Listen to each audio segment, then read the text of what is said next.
Big Red. Handoff, Parenzo, touchdown, John Marshall. Nice call. The Ohio Valley sports leader, WTOV9, presents the best in high school football. The OVAC WTOV9 High School Football Game of the Week. Good evening and welcome to very wet Brooke Memorial Stadium for tonight's WTOV9 High School Football Game of the Week between the Brooke Bruins and the Bel Air Big Reds. I'm Bill Phillips along with the coach, Ty Fleming, and coach, another game in the schedule this year that has been much anticipated. Bel Air comes in undefeated. Brooke has only lost once, 2 teams on a roll. Yes, it is, Bill. And as you were just talking earlier, with the rain like this tonight against 2 fine ball clubs like this can come down to this thing right here. Who can hang on to it and who's going to drop the thing tonight?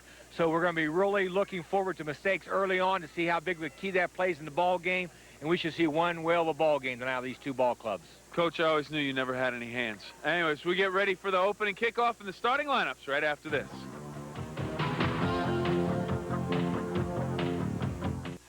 And welcome back to the WTOV9 High School Football Game of the Week. Brooke Memorial Stadium. Bill Phillips along with the coach, Ty Fleming. Nathan White, number 1 for the Brooke Bruins, about to tee it up at the 40-yard line. Rain coming down. And, Coach, rain really hasn't been a factor in too many games this year. No, Last week, Bel Air, however, did play Lindsley in a downpour. And if memory serves correctly, Brooke played against Capital, down at Capital, in the rain. They picked up a loss. Bel Air won in their rain game. But tonight, it's really come down. I think it's raining harder than it has all year. Yes, it has. You know, it's a shame with a game like this guy to be playing in the rain, but they're teed up and they're ready to go, and there's the kickoff. Short kick comes down to the 15-yard line, and on the return, the Bel Air Big Reds push it all the way out to the 29-yard line. Richie Matarkowski. We take a look at the Bel Air offense. Davis, Roth, Mamie, Kinder, Taylor, and Timberlake. Just pencil them in. Adams, Weber, Myers, Bream, and Sechrist up front. Big offensive line. They have handled everybody they've faced so far this year. But I really don't know if they've faced a ball club of the caliber of Brooke yet, Bill. So it's going to be interesting to see what happens tonight against this 4 defense. Size-wise, really the first team that actually matches up real well with them. Handoff straight up the middle. That's Roth. He'll spin for about 4. It'll bring up 2nd down and 6. We may Coach, see a lot take a look at some of the wet stuff coming there down. It is. That's how it was earlier when we first arrived here, Bill. Field getting a big drink, and the cameraman working on the lens. Bel Air people over there already. This is before 5 o'clock. 2nd down and 6 from the 33. And we're up here in the press box, and Coach, from the looks of things, anybody that is somebody has managed to find their way into the press box to stay dry. Yes, they have. There's some people down there that wish they could be up here. The gamers are down in the seats. Taylor comes in motion, flag on the play, and flags from all over in all directions. Dead ball foul, and it's going to be delay. A delay of game. So I'll set the Bel Air Big Reds back down about 5 yards. Let's take a look at the defense. Hammond, Robert, Simmons, and Ray up front. The defensive line, good size up there. Nyman, Wilharn, Sperringer, and Anderson, your linebackers. Anderson considered by many, Coach, one of the best in the Ohio Valley. And there's your look at your secondary, Soley, Segley, and McLean. Davis back to pass, steps up in the pocket, gets some pressure, still has it, looking to throw. Now he's looking to run across the 35, steps out of bounds at the 37. He'll be about 2 yards short of the 1st down. Yes, you saw Jose cock the arm there on that sprint out, Bill, as he was scrambling there because he saw Rich Mamie break open down his sideline, but he realized that in his conditions with the field as it was, he did not have a chance to get the ball there, so he smartly tucks in right there. See the cock. He saw Mamie break open and decide the better over there. That's that senior leadership plan out there for 3 years now. The sophomore might have thrown that. A 3-year senior will not, bringing up 3rd and short now for Bel Air. 3rd and 2 from the 37. No one in the backfield as Mamie comes in motion. Davis rolls far side. He'll tuck it and run. He's across the 40 and slides at the 45. He'll have the 1st down. Nice design John there by Anderson, the offense. number 50, making the play defensively. Nice design there by the Bel Air staff. They put Bobby Roth, the fullback, out there in a wing, and they double-teamed the defensive end for Brooke to let Jose break the containment. I don't know if we'll be able to see it here in the bottom left of your screen. Right there, the double team on number 59. The contained man for Brooke, and allowed Jose to get outside, pick up the first down. 1st and 10 for the Big Reds from the Brooke 45. Excuse me, Bel Air 45. Jose fakes it. Play action across the middle. He has Taylor, his go-to guy, and he's across the 40 of Brooke down to the 38-yard line. Nice play fake, Bill. The whole defense and the linebackers come up here on that play fake inside the Roth, and Jose just waited for the outside receiver there, Taylor, to come right over the middle there, wide open. As you look right there, folks, it took a good couple seconds before you saw that green shirt come into contact with him. Big Reds making a drive, Bill. 1st and 10 on the 39. Spin, fake the handoff, look down the middle for your tight end. Kindery hauls it in, takes a shot at the 25, but holds on and leads ahead to the 24. Basically, Bill, that's the same pattern we saw in the play before that. That was a different receiver coming inside. That time, Taylor made the outside move and Kinder made the inside move. But there was a little bit of traffic there, but Jose threads a needle in the rain right there. Number 21 came and gave him a nice kiss for the Bruins. That was Wilharm, but Kinder held onto the ball. 1st and 10 from the 24. Handoff, Mamie dances, dives ahead to the 20-yard line. And Rich Mamie, coach, coming off of a huge performance last week against Lindsley. Big yards and 6 touchdowns on the afternoon. Yes, he did. He tied a Bel Air record. It was set back in 1966 by Rich DeAngeli, back in that powerhouse team that the AD from Bel Air, Mike Sherwood, was the quarterback. And Mamie just tied one heck of a record. We look at Coach John Magistro watching his Big Reds drive.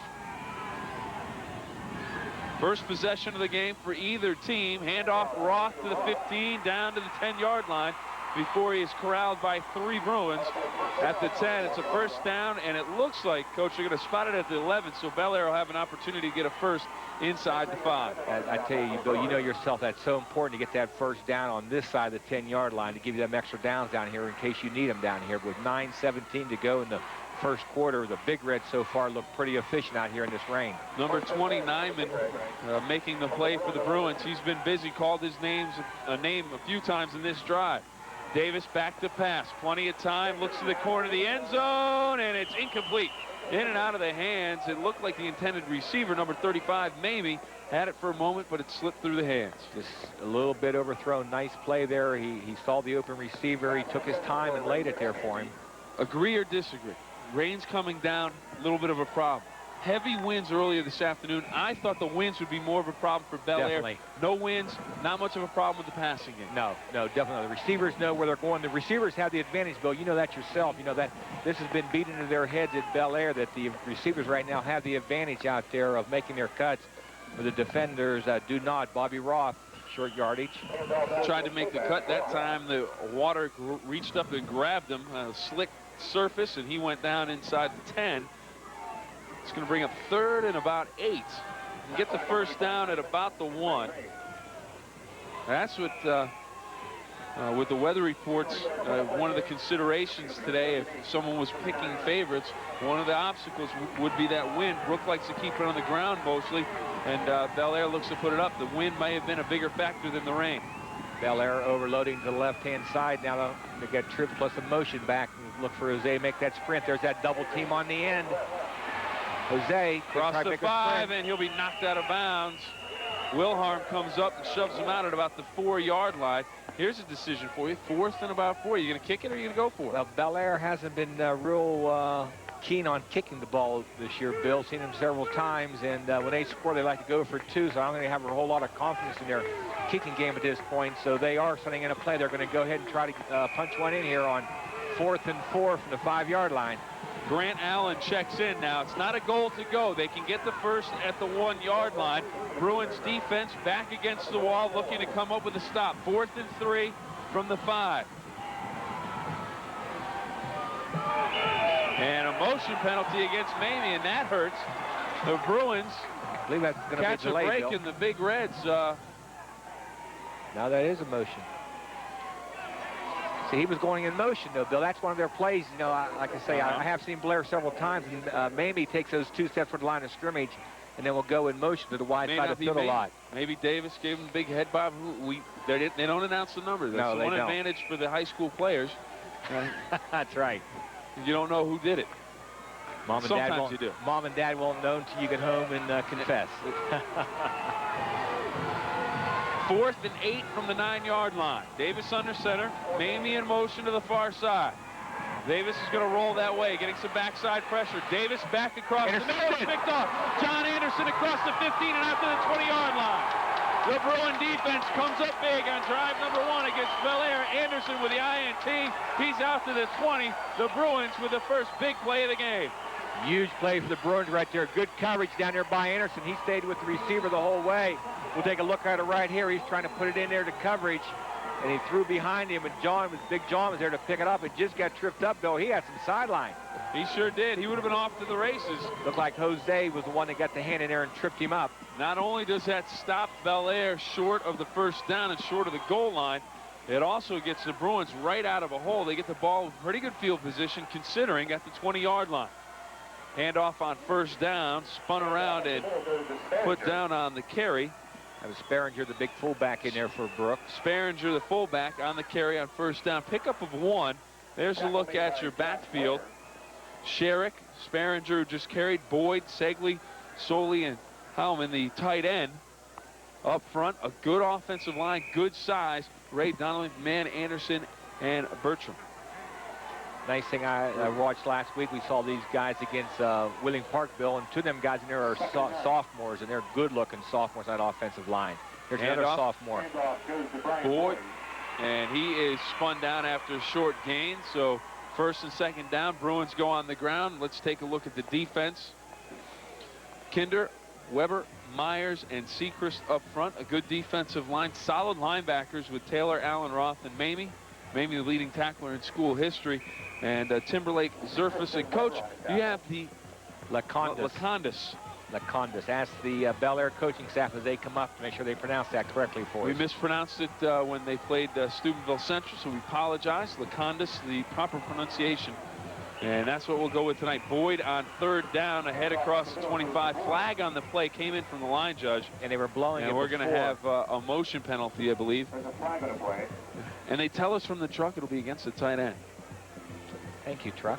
You must have a different earphone than I got. I don't hear well, you know, Dean the director. Well, Dean's kind of kissing up to you a little bit, maybe because you are going to Mecca next tomorrow. Well, his Mecca anyway. I'll tell you what, his Mecca is Notre Dame, and managed to come up with a ticket somehow and be up there for the SC Notre Dame game. And I have a friend that works in the athletic department in a major position.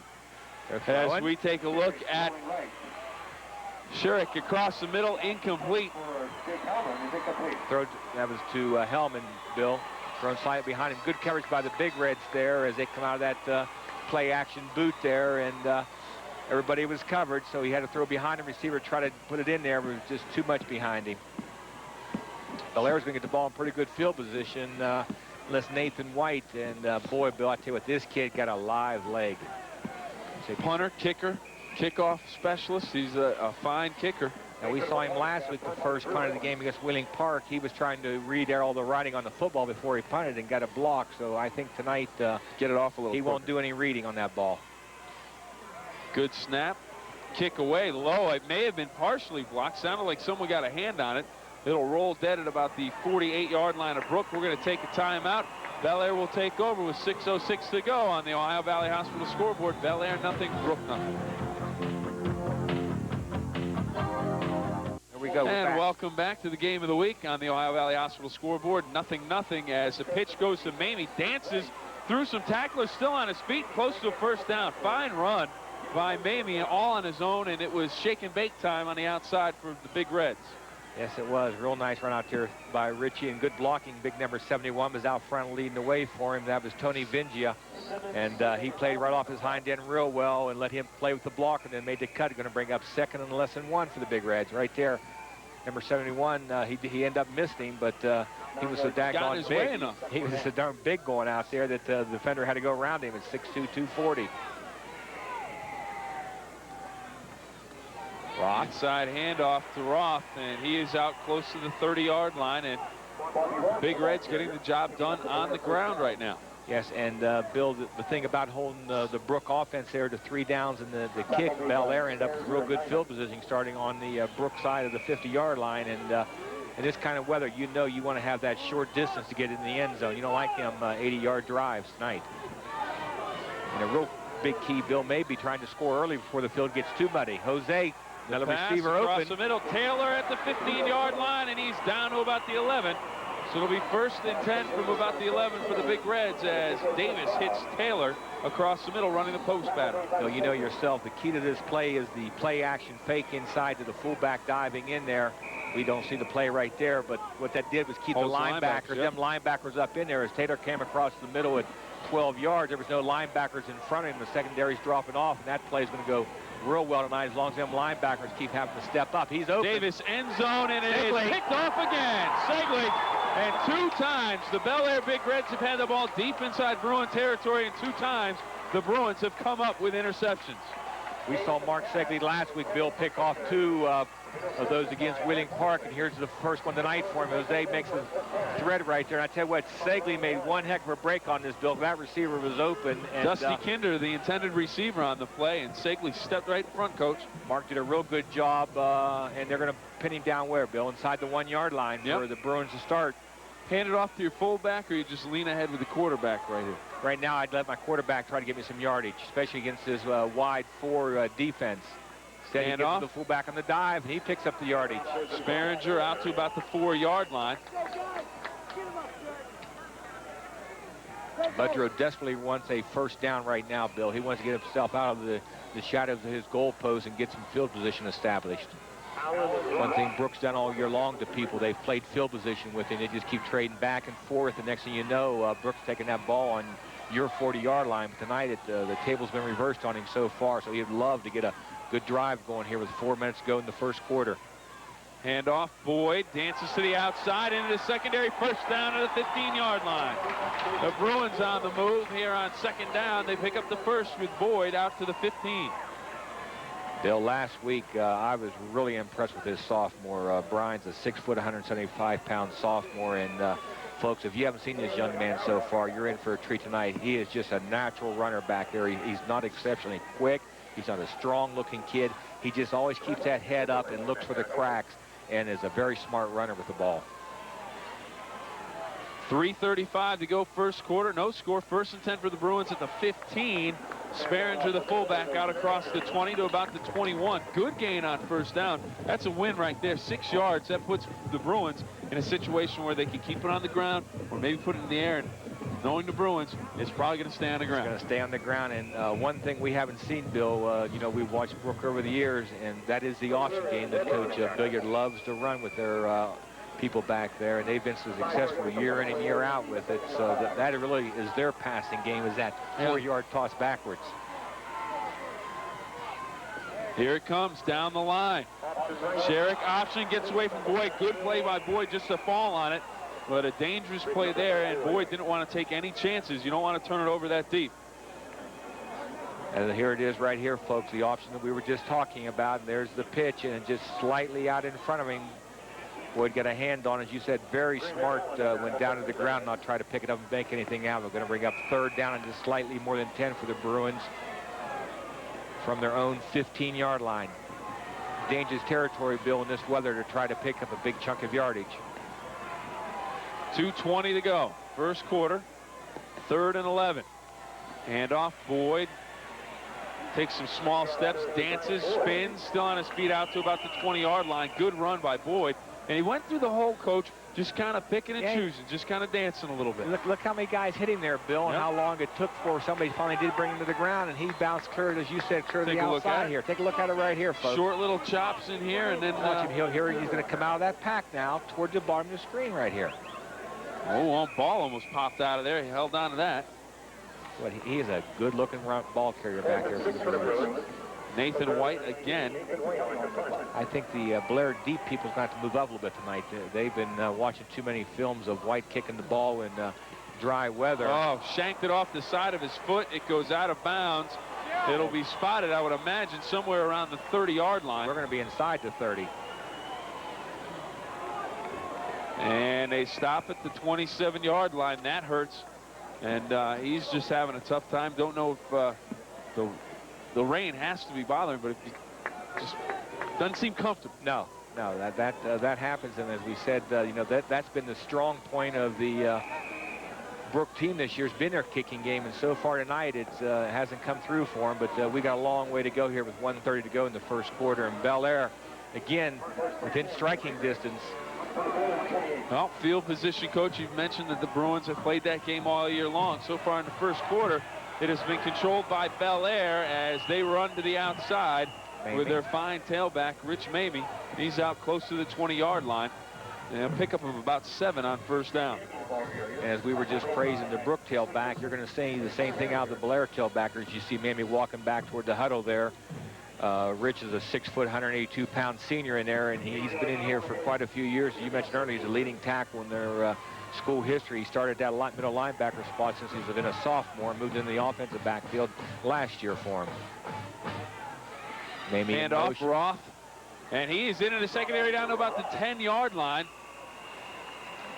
Good job by the offense. Very good play action. He does, don't he? Coach, they've got another first down at the 11, and twice before they've been turned away. Anderson with an interception, Segley with an interception. Can the Bruins do it again? It seems like this is the Achilles heel of the Bel Air offense. Once they get down here to the 10-yard line, things go bad for them. Look at Bobby Roth right there, picking up some real good yardage for him. Bob's a real good runner in there, Bill. 5'11", 195-pound senior. Really packs a lot of power in there.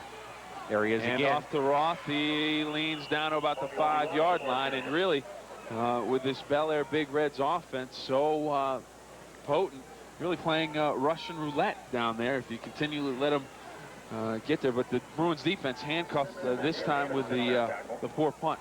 Yes, I think that maybe this time we're going to see Coach Magistro change his philosophy a little bit here, Bill, with second down and 7, stay on the ground and get the ball in the end zone, try to get the ball in the end zone rather than try to throw it in. 35 seconds to go, first quarter, scoreless at Brooke Memorial Stadium. Game of the week, Davis, quarterback draw, has some blockers, touchdown Bel Air. Great design play right there, Bill, and an excellent execution by the offensive line. Them linebackers went flying out as soon as they saw Jose on his drop steps. He took that third step and planted, and it looked like the Red Sea opened up for him. I'll tell you what, if you're a Brooke Bruin linebacker, you have to respect the pass, and he rolls so much and straight drops. You're not expecting that draw. Good play call. Yes, it was. Jason Myers, the big center in there for Bel Air. Excuse me, that was Adams, the center. Myers is the offensive guard in there, leading the way in there for him. I tell you, Bill, those guys get some size up in that front line. 2-point conversion for Bel Air. Davis rolls near side, sets up, looks back, looks into the middle, and it is intercepted. So the 2-point conversion fails as the Bruins stop it with 29 seconds to go, but the Bel Air Big Reds strike first on the Ohio Valley Hospital scoreboard. It's 6-0. Bel Air on top. Coach the extra point for the Big Reds. Here it is right here, and just Jose back there trying to find somebody to throw to in the white shirt. Ball tipped right there at the line of scrimmage by a Bruin, and just took enough off of it for that interception to be made by the number 33, Phil Soley, in there for the Bruins. So with 29 seconds to go on the Ohio Valley Hospital scoreboard, we'll be back with Bel Air Big Red 6, the Brooke Bruins 0. We're going to stay right here as Coach, it's still raining pretty good. Oh, yes. Look good out there. You look down at the field sometimes, the way the light hits it, it looks like it's not really raining, but then you look at the lights into them, and you can really see it's coming down. Well, according to... and you know who's down there in the rain? It's Halloween time. The pumpkin, huh? Pumpkinhead. Where, yeah. He got orange on? No, he's got all green up. But which is a good, if, you know, he's here and he's at Brooke Bruin home headquarters, and that's a good color to have on. He's on the Brooke sideline. He's on the Brooke sideline. He blends right in. Yeah, he does. He knew that. You know, because Pumpkinheads usually wear the orange, but, you know, not tonight. He's going with the green. Maybe next week he'll get the Pumpkinhead on. Yeah, maybe. They had a good one in the Rams game a few weeks ago. Guy actually carved a Rams helmet out of a pumpkin. We told Keith that's what he needed to get for Christmas. Kickoff comes down to Soley at the 20-yard line, 25, and he is upended at about the 30-yard line. They'll spot him down at the 31. And that's where the Bruins will take over 1st and 10. Their best field position of the night to start a drive. Yes, it is, and they need to put There's together. Pumpkinhead. He doesn't have the right pumpkin. there. He just put a plastic bag over his head. Turn around and wave there. Hey. Attaboy, Keith. No one knows what he looks like. Thank goodness. He does a great job down there on that sideline, Cameron. Super job. He told me he wasn't going back to the sideline. He was getting too old and his legs were too bad a shape to be on that sideline. He's been working out. He's been working out. Pumping up. Handoff, Boyd on first down. Stopped after a short gain. Like big number 78 for Bel Air in there making that tackle, Bill. John Myers, captain. I'll tell you what, I have a question for you, Coach. As the first quarter runs out, I'll hold that question until we come back on the Ohio Valley Hospital scoreboard and on the Brooke Memorial Stadium scoreboard. It's Bel Air 6, Brooke nothing after 1 quarter of play. And welcome back to the WTOV9 High School Football Game of the Week. The WTOV9 gang here, along with myself, Bill Phillips, and the coach, Todd Fleming. Coach, there's a look at the Brooke Bruin cheerleaders. They have their rain gear on for tonight. One of the questions I want to ask you, last week against Lindsley, and I've noticed this before about Bel Air when they play home games and it's raining out. At the half, the jerseys seem to change to a different color, and they go with a different color scheme. The reasoning, obviously, you're more comfortable, you know. Are we going to see, is that something that they do on the road? And is that something we may see the Bruins do since they're home and they would have their uniforms here at the school? Well, you would think that Brooke might do it. I'm not quite sure of Coach Budrow's philosophy on that, but I do know that Bel Air, I was talking to our equipment manager before the game down in the van, and he did have the extra jerseys for him as nice hole opens up. Sperringer for the first down out to the 45.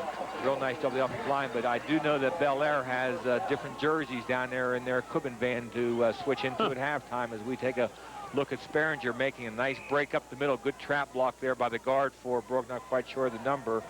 There's number 3 for Bel Air right there. Sperringer, a junior, 5'9", 189 pounds, picks up the first down.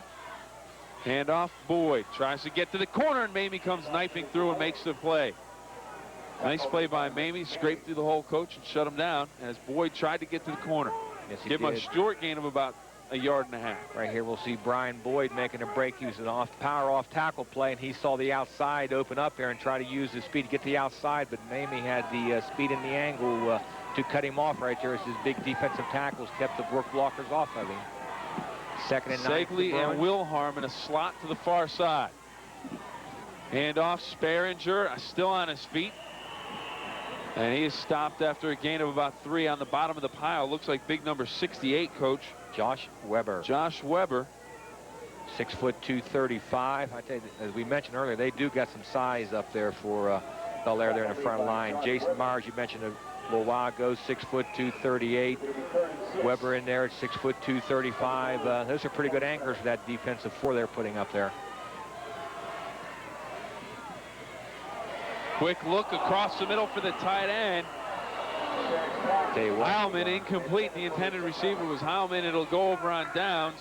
Bruins to punt it away, and Nathan White, who's struggled so far this evening, will be on the kick again. Take a look at it right here as Shalik sees the man come open right there, and Sherrick, and the ball just slightly overthrown as that was Hellman, right? That came off the line clean. A defensive end for Bel Air forgot to put a bump on him, and the secondary had split to the outside, and he had plenty of room, Bill, so we'll look for that later on out of Brooke.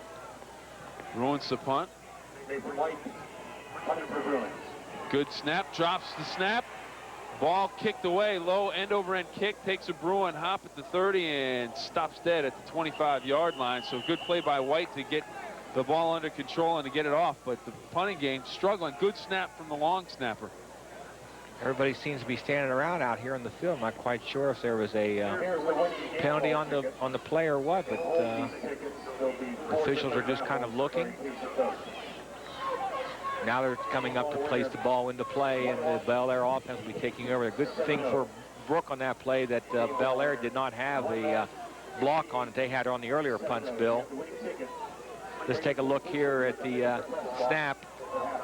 Slide to the side, and Nathan just drops the ball there, but quickly got it off, and not quite sure that number. Looked like Seacrest coming from the outside there. Almost got a hand on it for Bel Air, but Bel Air now will start from their own 25. 10:18 to go in the second quarter. Flags on the play. It'll go against Bel Air. Their offensive right guard, Bill, just slightly was anticipating the count on that play. We'll bring up first down and 15 now for them. Brooke Bruins and their fans are really hoping right now that they can stop Bel Air here on downs and regain some field position advantage. This is the worst that Bel Air started off tonight, and they want to keep them pinned down in this territory and take advantage of it right now. But we'll see what Jose has to say about it as you see the rain pouring down on top of him. And off Mamie, and he is taken down for a loss. All sorts of Bruins in the backfield that time. That's that play. Everybody got a piece of it. That's the play that they were giving the ball to Roth earlier on in the dive play, and Mamie coming in motion and coming back. We'll take a look at it right here. There's Mamie coming back and trying to follow his offensive guard up through there, but the Brooke Bruins would have no part of a big number of 55. Looked like he was bobbing the pow in there. Was that Sean Simmons pulling him down for a short gain?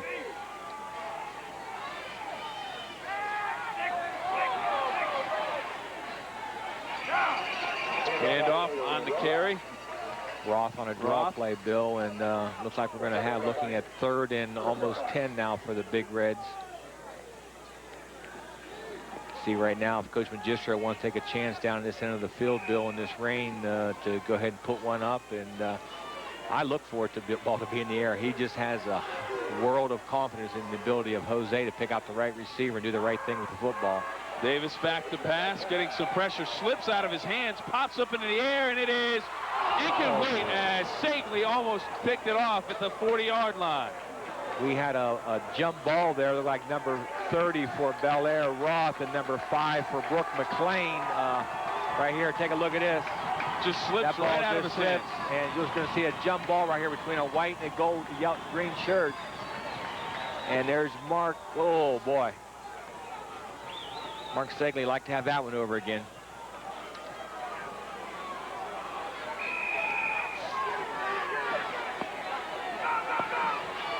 Is that 45 for Bel Air, Bill? I think that's the number. He almost had it blocked. He was rough.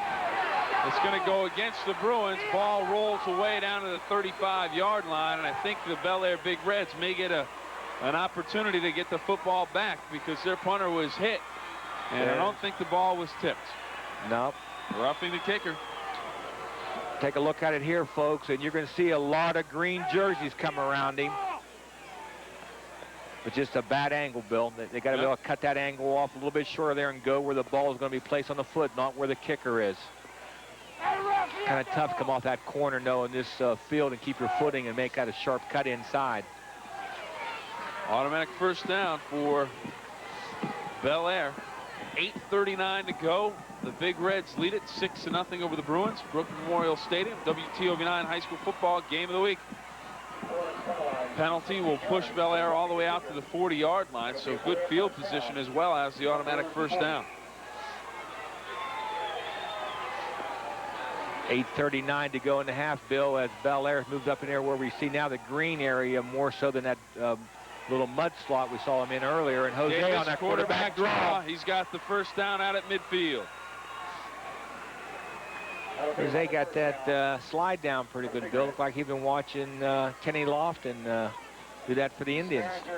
Well, take a look at it here as he's going to try to get some mud out of his helmet. Right there, the 3 steps.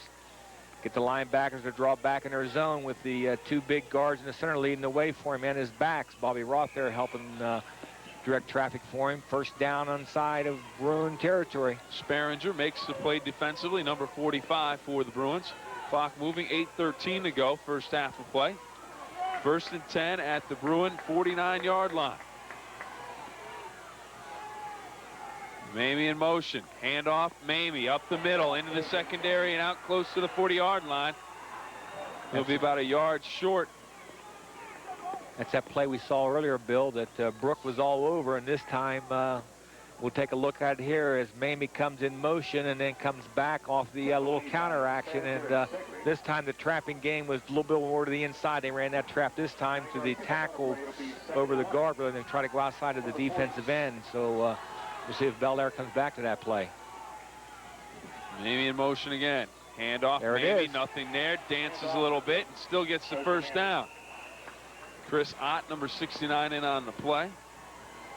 I guess if it works Brian Ray also making works for 9 yards on first down, try it on second down. Well, he makes a nice play there. He went to the hole. The Bruins had it stuffed, and he just improvised and bounced it to the outside. We'll take a look at it here, Bill, as you made that description. Right here he is, following big number 71 up through there. Just bounces it for the first. And the Bruins 37. Brooke needs a stop here, Bill. Hand off Roth. Across the 30-yard line. Pickup of about 7 on the play. Maybe closer to 6. We'll call it a long 3, short 4. Okay. Brad Neiman getting off on the bottom of the pile there for Brooke. Bill, as you said, we've called that young man's name quite a few times tonight, making some key defensive stops in there for the Bruins. Slot to the far side for the Big Reds. Hand off, Roth straight ahead, breaks a tackle into the secondary. He's off to the races. No one's going to catch him. Touchdown, Bel Air. Just that strength of Bobby Roth to break away some arm tackles right there around the 15-yard line. And then once he break that, believe me, that young man is a high hurler for the Bel Air Big Red track team. He got some speed, Bill. Take a look at it right here. Good blocking. Just think, you know, they're trying to get them arm tackles, Bill, and a man with that kind of size and strength, you're going to have to put the leather to him to bring him down. 5'11", 195, and he used every ounce of that weight to break some tackles. Good strength, and you can't tackle him up top. You got to get him around the legs. Broke a couple tackles and went for the touchdown. 2-point conversion opportunity here for Davis. He rolls and throws into the back of the end zone. Kinder, nice catch, bobbled it. We have a flag late. To wait and see exactly what the call is. I believe we're going to have linemen downfield, Bill. Bel Air indicating that. No. Bel Air thought that they had the 2 points, but it is wiped off the board, so it is 12-0 as they wipe it off the board. 2-point conversion. Nice play. As they said, Jose Davis beyond the line of scrimmage. Dusty Kinder with a nice catch in the corner, but it's taken away. Ohio Valley Hospital scoreboard with 6:33 to go in the half. 12-0 Bel Air. And welcome back to a soaked Brooke Memorial Stadium. A rainy Friday night in the Ohio Valley. And the Bel Air Big Reds trying to add to some of that rain on the Brooke Bruin team and their fans tonight as they lead it right now by a score of 12-0 in the first half of play. And we are up here in the press box. And where's Pumpkinhead? Where is he down there? He is down there with the camera. He's getting wet. We're nice and dry up here. But he has all of the appropriate rain gear on. So he is ready to go, doing a fine job down in the rain. We were down there for the open, though. We got pretty soaked. I'm still wet. Still wet. Home, get a nice hot cup of tea here in a little while. Short kick bounces at the 21-yard line. On the return, solely out to about the 26. That's where it will be spotted. Sokar, Derek Sokar bringing him down, number 3 for the Bel Air Big Reds. Tackle made by Derek Sokar. His dad just did some construction work for me, Bill, so I knew. Coach, I'll tell you what. I had his dad in school, so I know how to pronounce that Sokar name.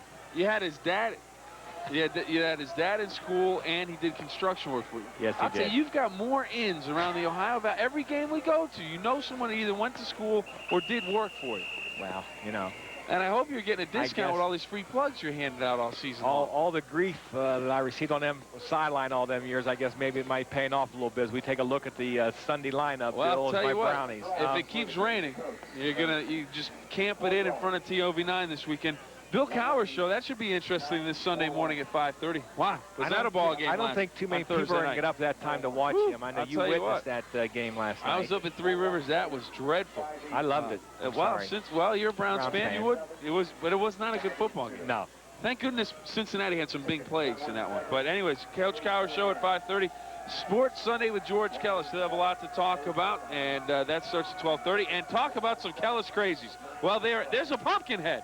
There's an official. He's in the Keith Wilson fan club. That's a yellow and green Pumpkinhead. There he is. He's after my heart, I'll tell you what. They might not be in school Monday. They may be home with the flu. Let's take a look at the NFL lineup. The Cleveland Browns. Your Browns, I know you'll be watching. Jacksonville, they upset the Steelers a few weeks ago. They'll be looking for another upset. And Joey Galloway. He knows a little bit about the Bel Air Big Reds, a first-round draft pick out of the Ohio State Buckeye program. He plays for Seattle, San Diego, and there's game number 2, World Series. Minor game, Indians and Braves. We've got it for you on WTOV9. Great Sports Sunday on TOV9 as Sherrick looks to pass, and it's picked off. Mamie, the linebacker, all the way back where maybe the free safety or strong safety should be, but he's floating around the midfield stripe and gets the interception. We'll take a look at it here. Sherrick on play action coming out there with a boot pass to the right-hand side. That waggle, and he had the protection, and I don't know if the ball slipped off his hand or what, but Mamie was the only guy in the area there for that ball. I'll tell you what, it looked like it slipped. It didn't come out of there clean. He's still on the move, and Mamie picks off the Big Reds. They're going to try to punch another one in with 5:55 to go before half. Davis, quarterback draw up the middle, and he is out to about the 35-yard line, coming from behind to make the play. Number... Is that 59? 59. Brian Ray? 59, Coach. 59. Big Brian Let's take a look Ray. at him. We'll get a better look at it. But Okay. Brian Ray, I think, made the tackle. Right there you see from the secondary view with Jose coming up through there, and you're going to see right there coming behind. Yep, Yes, on his 59, shoulders. Brian Ray. Second down and short for the Big Reds. Handoff, Roth gets to the corner, has the first down out to the 30-yard line. Pickup of about 6 on the play. It'll be 1st and 10 for the Big Reds at the Bruin 30-yard line. And the Bruins desperately, Bill, need to keep the Big Red offense out of the end zone in this drive right now. Not only because they're not a throwing ball club and would have trouble scoring 3 touchdowns, but with this weather and the field conditions. Oh, it doesn't matter if you're a running ball club with how bad this weather is right now, because the field is not going to allow anyone to get really open up and footage. go to the second half. No. Big defensive series here for the Bruins. Handoff, Mamie. Short gain. Heilman making the play, and flag comes in late. I believe he got his hand up around his face, Bill, the official does, so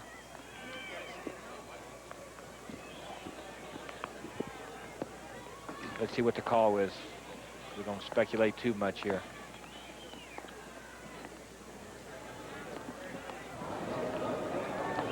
Referee Jim Kelly going to give us a call right now, and it is going to go against the Bruins.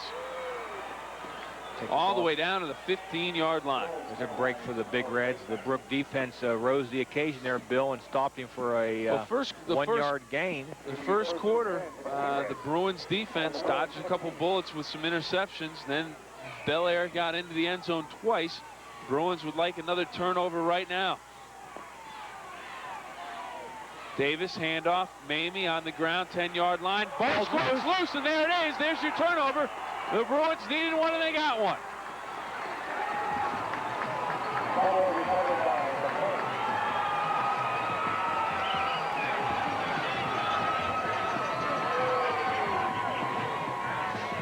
Well, Coach, a hat trick in the first half for the Bruins as they get 3 turnovers. But unbelievably, they still lead it, or still trail at 12-0. Yes, right there we saw the ball stripped out of his hand. I'm not quite sure the number. We can see who that is. Number 20. Nyman coming in there from his outside linebacker, stripping him off, and the secondary for Brooke coming up with it is right there. Now it's just going to be a little rugby match inside. Sparinger, the fullback on the carry. Clock rolls inside 4:10. Big Red defense now, Bill, with that much time on the clock. Believe me, don't be surprised we see the Bel Air staff calling a timeout here on after you're this down or after 3rd down and stop that clock to get themselves a position where they can score again before halves, because they, they do got the capability, and Coach Bud on this sideline desperately wants a 1st down to run the timeout. Will Harm checks in with the play. Sherrick under center now, 2nd down and 8. Handoff, Boyd. Stopped for a little bit of a loss, about a half-yard loss on that one as the line surge goes Bel Air's way, and it looked like Dusty Kinner, number 10, in on the tackle, along with big number 78. Yes, it was. That was Jason Myers. Jason Myers coming through there very quickly from the backside, pulling him down before he had a chance to bounce to the outside. Right here at the bottom of your screen, you see the fullback going to light it up through there with an isolation, and there's Myers pulling him down from behind. Good penetration. Followed the pulling guard back through there. Didn't get a cutoff block, and bring up 3rd and 8. Bruins don't want to risk a turnover. They put it in the air here with 3:05 to go. I'd be with shocked. The ball on their 4-yard line. I'd be shocked if we see the ball in the air right now. Handoff. Sperringer, the fullback, leans ahead for a couple. It'll bring up 4th and about 6 from the Bruin 8-yard line. Nathan White has struggled tonight kicking the football. The punter this time will kick out of his own end zone. We have a timeout down on the field called by Bel Air. And it was Josh Weber on the tackle. We're going to take a timeout on the Ohio Valley Hospital scoreboard. It's 12-0. Bel Air on top of Brooke. Back to the WTOV9 high school football game of the week. That's a look at the Bellaire Big Reds. It's a look at a lot of rain coming down. And the Big Reds on the scoreboard lead it 12-0. And, Coach, an interesting development tonight. You don't usually say this about a football game.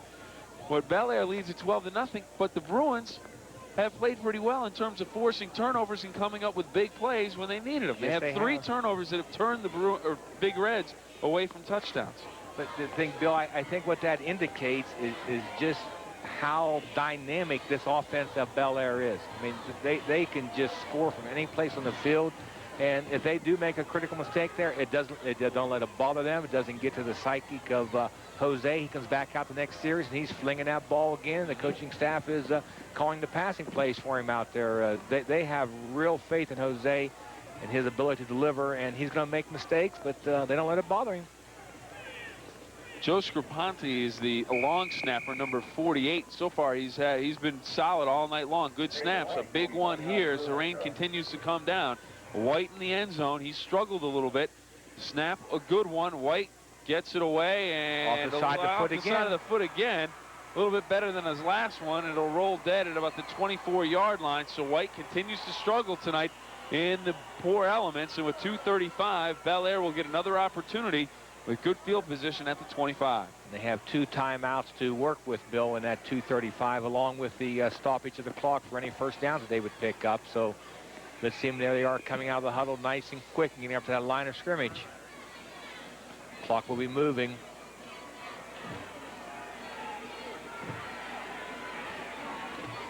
Handoff, Mamie right into the line of no scrimmage and stacked up and driven back.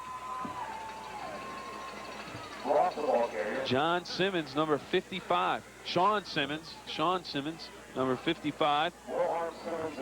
Tell you what, looked like the white shirts forgot that Sean was in there on that play. Boom.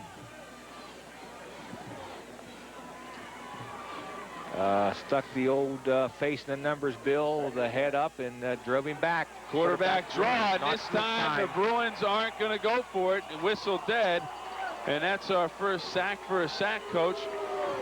Kroger Food and Drug and WTOV9, sack for a sack for each sack recorded by either team. Kroger will donate $50 to the Salvation Army. Sperringer, number 45, coming up with the play, and Jose Davis wanted a face mask. We'll take See what we take a look at here. Back to pass, and here comes the draw.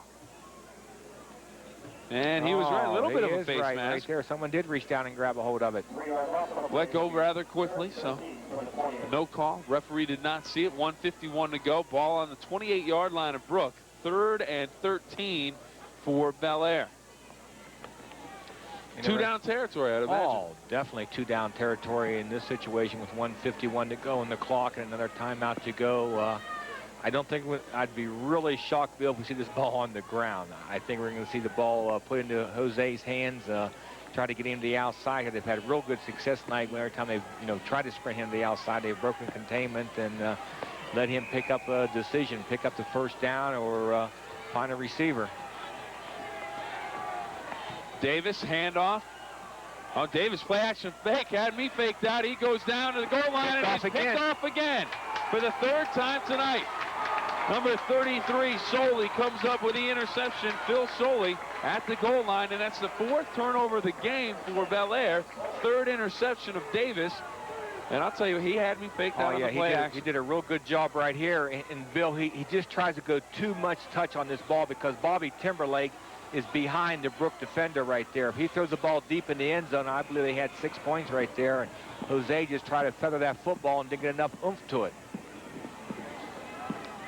Big break for the Bruins right there, and a heartbreaker for the Big Reds with 1:43 to go. Now it's going to be up to the Brooke Bruins to see if they can break Boyd loose for a long run before half, get back in the ball game. Handoff, Boyd stops right at the line of scrimmage, coming through and making the play, number 35, Rich Mamie. All-time leading tackler at Bel Air High School, and that's some pretty good company. Lance Bell was an all-pro. Yes, he was. Right, watch it right here. As he makes that outside containment, right there is Richie ready to give him a nice little greeting and brings him down for a no gainer. But give credit to that the big defensive line of the Big Reds there, Bill. You know, they keep them offensive blockers off of those linebackers, Roth and Mamie inside, and allow them to roam that sideline. Here's the waggle pass again. Sherrick across the middle, incomplete. Behind Segley. Segley slid actually at the 30 when he tried to put on the brakes and come back for the ball. Good look at his arm, and just covered with mud as Bud Billiard talks with Jake Howman. Jake Howman as he gets ready to go into the game, and big target out there. 6'3", 178 pounds, and we'll see if they look for him on 3rd and 10 from the 20. 1:03 to go with 39. Bel Air still has one timeout left, so they don't pick up a first down. Look for the Big Reds to be calling a timeout here to try to get the ball back into Jose's hand, as Boyd's going to be picking his way, and he's going to be short. He'll be short by about 5 yards. Kinder in on the play, Mamie in on the play, and the Bruins will have to punt again.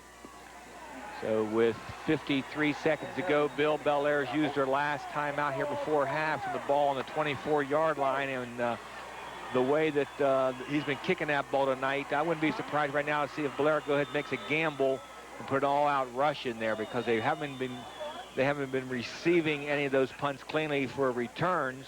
So why not go ahead and take a gamble right here before half and put a 10-man rush on him? Why not? We'll find out if they do it. Let's take a look at it. OVAC Girls Soccer Championship, Lindsley and Wheeling Park. You can catch that right here on WTOV9 Sunday night at 11:35. Great to see the girls sports in the High Valley, you know, rising to the top like that, and really some fine athletes in those young ladies who are playing on that field Sunday evening. I was over at Lindsley the other night watching the junior high game, and I was talking like the girls out there having practice, and well, I tell you what, I was amazed at some of the legs, the way those girls can kick that ball. Not Good looking game, at their legs, good I meant championship kicking. game. I understand that, Okay, Coach. I understand that. There's Nathan getting ready now for a big punt again. Take Bill. a look at his leg and see how far he can knock it down the field. He would like to get a good one out of there. He struggled tonight. There's a good kick, a better kick, best kick of the night. Line drive kick bounces off the Big Reds, and we have it recovered by Bel Air. No turnover on the play. Timmy Marling, but Nathan White finally a pretty good kick, low line drive kick. I'm sure he'd like to do better than that, but his best kick of the night so far. Believe me, compared to what That's he's gonna done help him in earlier, the second half. that's a plus for him, as the Bel Air offense is out over top the ball, ready to go, as the clock's going to be moving with 45 and counting. Davis to pass. Looks to the outside, and he has Taylor, number 2, at the 40-yard line. It's complete, short of the first down by about 2 yards. Clock stops with 37 seconds. Good pickup there by Bobby Roth on number 20, coming from the Brooke Bruins. Brad Nyman on his outside linebacker spot, blitz right there, and it just happened to be that's where the quarterback for Bel Air went on that situation, where he left that naked flat area wide open. Davis to throw again. Looks outside for Kinder, and he holds on for the first down at the 33-yard line. 30 seconds to go, Bill. The clock stopped now as the chain's being moved. A new ball coming from the Bel Air sideline to kind of keep a little dry out there as the rain still is coming down. Even though it doesn't look like it on the TV screen, Bill, it is yet to let up this half. Davis grounds the ball with 26 seconds to go. It'll bring up second down and 10 from the 33. Nice rule change Bill put in this year for the offensive people, allow them to go ahead and automatically spike the ball like that. I don't agree with that. You don't? Why? Middle of the game, you're stuck. You ground the ball, you get a penalty for it. But inside 2 minutes, you get to ground it. Hey, you can ground it anytime during the game. It should be a penalty, Coach. Not if you're the offensive staff. You love that If you're call. the defense. If you're the defense, you don't like it. I'm out there busting my hump all game, and you get to ground it and I get a penalty. Davis to the outside. Mamie spins, still on his feet at the 25, and does he get out of bounds? Yes, he did.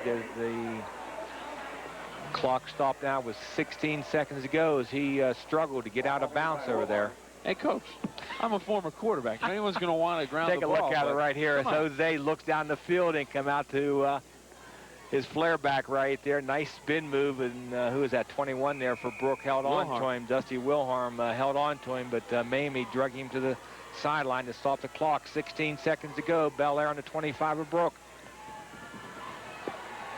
Davis back to pass, looking to the end zone, and it is incomplete. Good coverage by the Bruins. They stayed home there. They put a little... Taylor, the intended receiver, but a little bit too much. Good coverage, Coach, by the Bruins. You take a look on a replay right into your living room. Right here you make the play. You make the play. It's just going to be slightly over Ben's head, and you saw number 5 stayed home there. Brent McClain did not bite on the inside move of the outside receiver to go to the post, and stayed in his deep third on the move there. But back to your argument, Bill. 4th down and 2. Davis back to pass.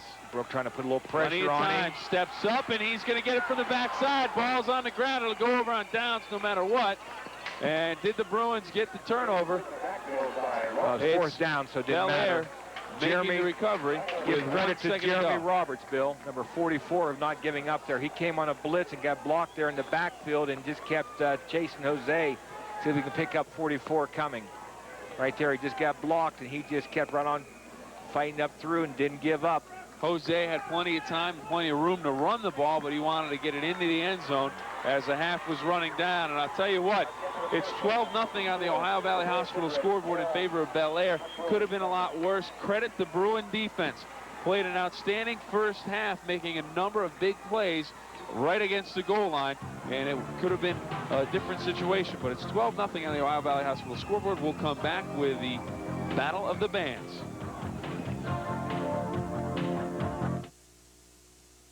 Welcome back to the WTOV9 High School Football Game of the Week on the Ohio Valley Hospital scoreboard at the half. Bel Air on top of Brooke, 12-0. Right now, we head down to the field for the Battle of the Bands, sponsored, of course, by CA House Music. And our first band up, the visiting Bellaire Big Reds marching band.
We need to take a timeout. We'll be right back after this. Back to the WTOV9 High School Football Game of the Week. Ohio Valley Hospital scoreboard 12-0 Bel Air over Brooke. CA House of Music. Battle of the Bands going on right now down on the field. It's the Brooke Bruin Marching Band.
John Belushi is smiling as two songs from the Blues Brothers and Animal House, CA House Music, Battle of the Bands, Brooke Bruins, Bellaire Big Reds, marching bands, fine jobs tonight.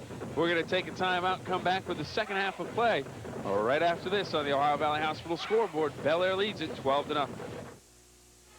Welcome back to the WTOV9 High School Football Game of the Week. Ohio Valley Hospital scoreboard, Bellaire 12, Brooke nothing. And here's some news for you for Brooke High School fans out there and Brooke High School alums. There are 3 of the new Hall of Fame inductees, the 7th annual Brooke High School Sports Hall of Fame induction Sue Fads, she graduated in 1983, played softball at West Liberty State College as well as in high school. Randy Weston, he was the class of 1970 football, and he went on to Youngstown State University and played there. And our last, Larry Grishkovich, he 1984 baseball, played minor league ball. He was all-time home run leader, I think, for a single season in West Virginia in high school ball. And they were inducted into the Brooke Hall of Fame selections, and we are told that a very deserving group of men and women as they go in a group of 3. And some more Kellis crazies out in the rain. Put a coat on. You're going to catch a cold. Well, Bill, we're and ready speaking to of Coach, it's so important year in and year out. Coach for Kids, it just continues to roll along. And the Weirton Walmart, the 2nd anniversary for them in this program. Coach for Kids, Kelly Townsend will be there Sunday from 2 to 4. I believe Don Sloan may also be by. It's already been there since this is a tape delay game, but Sunday at 2 to 4, Kelly Townsend is going to be there. Kickoff comes down, and it is dropped, but then picked up and brought back across the 30-yard line. Good return, and Brooke with good field position. And Coach, we take a look at plain jerseys. Mike Gilchrist coming off the field there with nice green on. Looks like some of the Bellaire boys, did not change jerseys at halftime and stayed with their good old muddy white ones. And we'll see what happens now with Brooke. See if they can get the ball moving in the second half, Bill. The first half really was lopsided yardage-wise for Bellaire. Handoff, Boyd straight ahead, and he's out to the 35-yard line. Good surge on first down, and the Bruins would love to come out and establish the ground game and take one down the field and punch one in. I'll tell you what, if they could come out here and score, put one in, kick the extra they point, would be right back in this one. The crowd would go nuts, and they've already come up, and on top of the mismatch in the yardage, Bruins have 4 turnovers that they've taken away. Takeaways, not giveaways. Sperringer spins for a couple. It'll bring up 3rd and about 4. Like Bobby Roth leading the way there for the Bellaire defense, helped pull him down. Number 83, Timberlake getting off the ball in the pow there also. Big play here for the Bellaire defense and the Brooke offense to start the second half, Bill, to establish who's going to take control right away. Tell you what, Coach, back to that Coach for Kids for a little while. The winter's coming. People are saying it's going to be a real rough winter.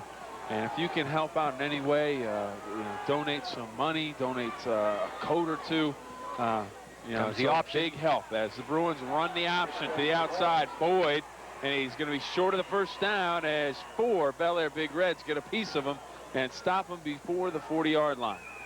Nice job there by the entire secondary. Really looked like number 3, Derek Sokar getting off the ball of the pow there, and they really strung that thing out well to pull Boyd down. Sure, take a look at it right there is the pitch by Sherrick, and now Boyd's just in a foot race. Ooh, nice little kiss there. He like the defender took the blunt of that one. Comes up, gets a piece of the quarterback, goes right down the line, and ends up getting a little piece of the tackle. Nathan White to punt. 9:49 to go. 3rd quarter of play. Good snap. Kick away. Strong kick. Low line drive, takes a Bruin hop down to the 15-yard line. It's picked up and stopped back at the 15-yard line. McLean comes in and makes the play. Bellaire Big Reds will take over there, and Nathan White, his best kick of the night so far. Yes, he did. He did a job there. Got that one, as you said, a low line drive over the receiver's heads for Bellaire, and Timberlake decided to go ahead and pick it up and try to do something with it, but there was a hustling Brooke defender come down there. Bill, did you pick up that number that made that tackle for him? Did not pick up the number. That was a key tackle for him. I think it was McLean came down, McLean, number 5. And pinned Bellaire deep inside the 20-yard line. Jose now is wearing number 13 there, quarterback, Bill. I don't think he's going to fool anyone with a number 2. No, I don't either, but it's like he was one of the ones that decided to go with the dry jersey. Flag on the play, and I want to know who's wearing number 4 right now, because they've got a wet, muddy jersey on. They're probably thinking, I'm going to get through the whole game. Won't get any mud on this. It's going to be nice and dry. No, not going to happen. No, I think that number 13 was one of the ones that was in the laundry bag inside the equipment van waiting to be put on at halftime. Well, number 4 now laying up in the locker room on the floor. I don't think it's up there on the floor. They probably put it in the laundry bag to take back. They'll be there till after the game. They may have sold it. Thank you, Dean.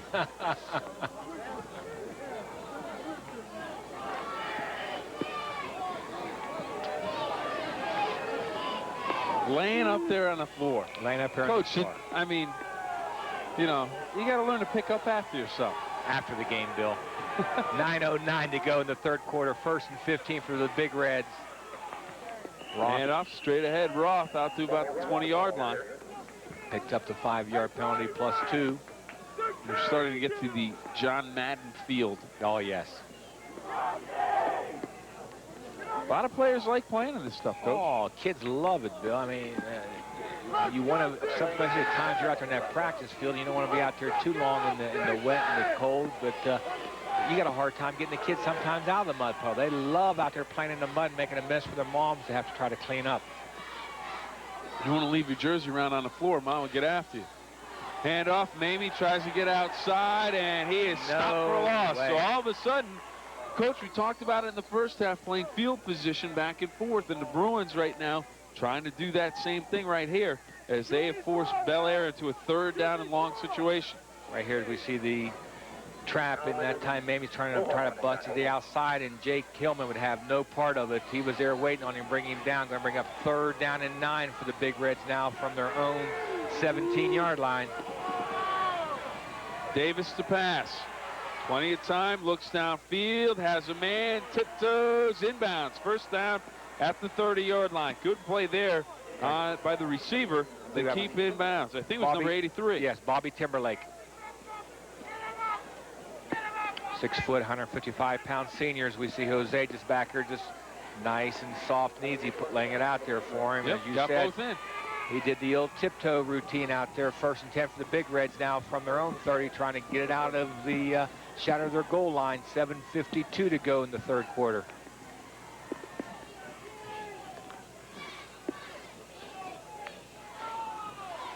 Davis rolls near side, tucks it, looks to get to the corner.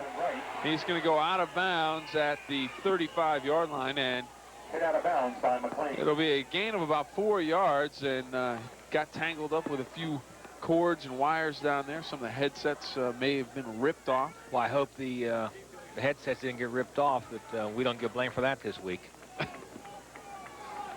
Take a look at it. Davis. Just going to be a foot race now, and right there coming up out of the secondary, number 5 for him. Brent McLean had the speed to not let him break that containment out there. Hand off, Mamie. 39-40. Anderson came in, tried to rip the football They're out. Definitely going for the ball there, Bill, at times. Right there you saw number 20 again. Nyman trying to rip the ball out of his arms again. Enough for the 1st down, though. Bel Air moving, and look like Brooke might be able to hold them down, keep them deep in their own territory, maybe force a punt, but they get the 1st down on the Timberlake completion. A big play there for the Bel Air Big Reds, and they continue to move away from their own goal line. 7:23 to go, 3rd quarter. Roth on the carry to the 45, stood up and driven back after a 4-yard gain. McLean down there in the bottom of the pile. And number 67. Sean Donnelly. By Donnelly and McLean. Roth still picked up no Bill close to 5 yards in that play. Didn't really look like it, but 2nd down and 5 now. Timberlake checks in. He'll split to the near side. Taylor, number 2, splits to the far side. Mamie and Roth in the backfield. Kinder will stand at the line of scrimmage. Handoff goes to Roth, and he is stacked up by John Anderson and driven back by a host of Bruins. But John Anderson, first one to make contact. Big number 50. And just a reminder there for any of you folks sitting out there at home that did not attend the game last night, it is still raining. It has not let up at all, Bill, even though the screen really doesn't show it out there. My feet are cold. We've had a steady downpour. That's about, my feet are cold. That's, I'm sure. They'll get warm tonight on that ride to South Bend. All right. Down the middle for Mamie. He lands incomplete at the 40, and so does the football. Skips all the way down to the 20-yard line. It's raining harder. Nice pressure there by the Brooke defense. You see them walking back toward the line of scrimmage with their hands on their hips. Howman there. Anderson was inside there putting pressure on him along with number 55, Sean Simmons. Those three guys put the pressure on Zane, try to put the ball in the run, and just out of Mamie's hands now. We're going to see the game for Bel Air, number 45, Bill. First punt of the night, Coach. No, second. Remember they got the roughing the kicker earlier? That's right. That's right. I'd forgotten about that. Good punt. End over end, and it goes down to the 18-yard line. On the return, Soley out close to the 30, across the 30 to the 33-yard line. Good return as he was popping helmets on the way back. Yes, he was. He wanted to get that clear sideline movement. Let's take a timeout on the Ohio Valley High School scoreboard. Bel Air 12, Brooke nothing. Welcome back to the WTOV9 High School Football Game of the Week. 12-0 Bel Air on top of Brooke. 5:48 to go, third quarter. Handoff Boyd for the Bruins. He gets away from Roth, and then Roth chases him down after Mamie slows him down. Also in on the play, it looked like Kinder, number 10. Check that, it's Taylor, number 2, at the bottom of the pile. Good gain, though, Bill, for the Bruins on first down, picking up 6 yards. Going to bring up second down on a long 4 now. If we take a look at Boyd here. See Sperringer leading the way, and for him, as you said, Roth right there missing the line of scrimmage, but pursued him, and that was Taylor. I'm not sure who was laying down there in the mud. Ball on the ground, and it is recovered. Sherrick on the recovery, the quarterback. See, falls on it. It'll bring up third and long. And I'll tell you what, Coach, I was just about to say, even though this game has been dominated by Bel Air, the Bruins are just a couple of big plays away from getting back in it, and you're never going to find a Bruin team that's going to quit on it. No, you're not, and couldn't see right there in the initial snap what happened if the ball just came below his hand or if he dropped it there. He's trying to get the mud off his hands, use the inside of his thighs. Best spot for a quarterback to use. Ball's on the ground again, and this time it's recovered by Bel Air. They're celebrating. That hurts. If you're a Bruin or a Bruin fan, that hurts. That hurts tremendously. It was going to be a boot pass, Bill, here to the wide side of the field. They had the 3 receivers going deep. And again, right there, the ball just bounced right out of his hands, and the pulling guard that was coming out to lead the way for him bumped into him and prevented him from going back and getting on the ball. First and 10 for the Big Reds from Brooks 33. 4:20. Mamie, nothing doing. No. Tried to go up the middle, and everyone was home. Mr. Simmons again was waiting on him there, and Bill, as you notice right now where they're playing at between the 40 and 25-yard line right there. It's wet. It's wet. Dean Marini has a quagmire. Dean's description was pretty good, a quagmire. It's in the books. He has declared it. So we'll put that down right now as Jose fumbles it. Pressure's on him. Looks downfield, plenty of room, and he goes for Kinder, and it's too tall. Coach, I don't think he fumbled it. I think he was just trying to duck in the line as a play-action fake, and the crowd wants a flag. They've got problems with that play from start to finish as we take another look at it. See if we can tell the Brooks staff gave a yell there to try to get Jose throwing the ball past the line of scrimmage. I think he just ducked down to try and fool the linebacker. 33-yard line. I don't know if we're going to be able to see the line of scrimmage or not, Bill. He's run a long way towards it. Remember, he was awful far back to escape the Brooke defender. Yeah, true. Hand off, Mamie straight ahead and into the secondary, and he'll have the first down at about the 22-yard line. Good execution by the Bel Air offense there to pick up third down and 10 in that situation. Good thing you know Mamie by his running gait, Bill, because you can never see that number from up here. Go ahead. Well, you got something to say. You like to play in the rain. You like to play in the mud. It's fun every once in a while. But I got to feel right now, just looking at Mamie walking back to the huddle, he's just kind of holding his arms out to his side. He doesn't really want to move him. He's soaked with mud. I think it gets to a point where it's like, okay, all right, it's really muddy, it's really wet. I'm really not having that much fun being out here in the mud in the rain. I'm having a great time playing a ball game, but the mud and the rain, I can live without it at this point. I've gone just about 3 full quarters. I've had enough. If you're in a white shirt, it feels a lot better than if you're in a green shirt right now. Oh, well, you're up 12-0, and you're driving right now, trying to put another one on the board. And the Bruins, I'll tell you what, they came up with a couple big defensive stops and looked like they were going to get something going. They gave it right back to Bel Air, and the Big Reds trying to take advantage of it. And tell you what, this field is not going to be the same after tonight. No, it's not. And the thing that's good right now for Bel Air, if they can just move the ball about 5 more yards down the field, as Roth is doing out right now. 5 more yards.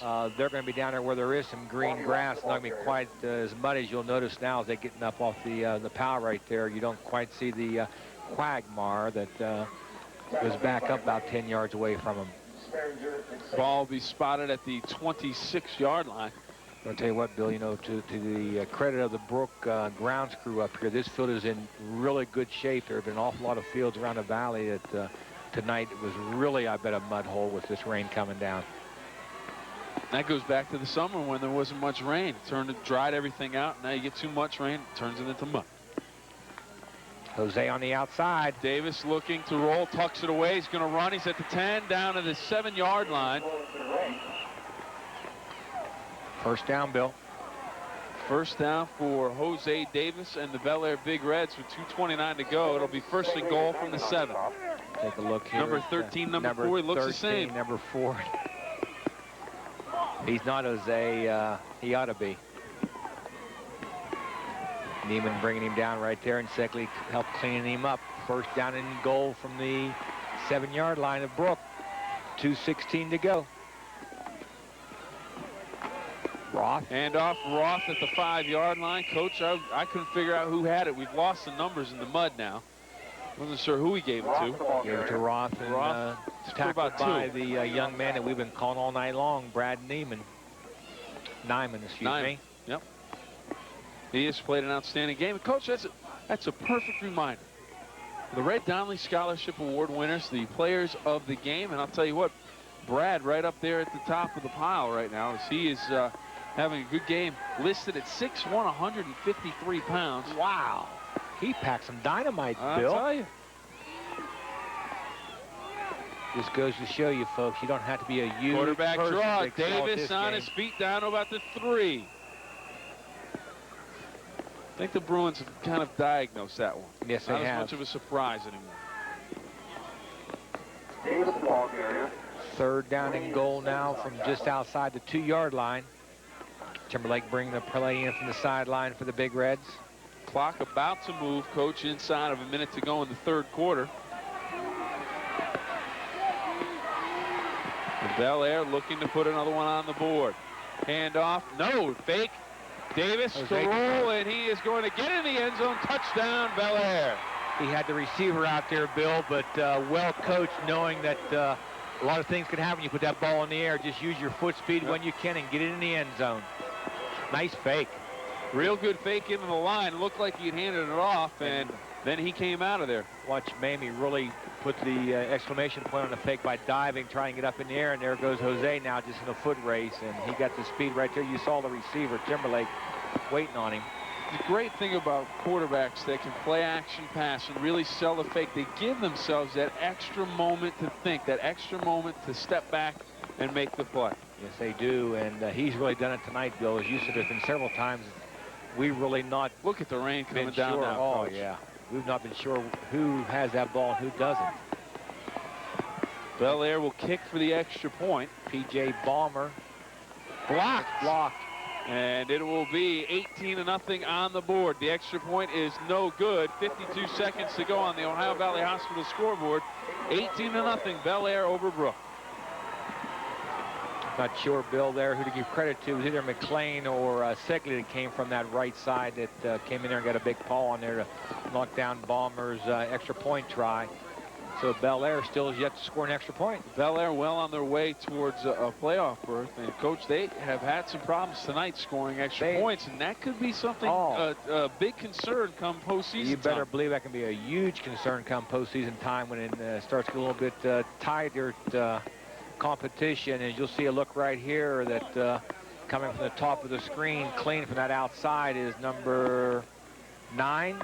That is Segley coming from the outside there. Got that paw burn, took it down for him. But Bel Air all year long, Bill, very, very seldom have they ever tried to kick the ball. They really prefer to go for the 2 points. And as you said, that could come back and haunt them somewhere down the road.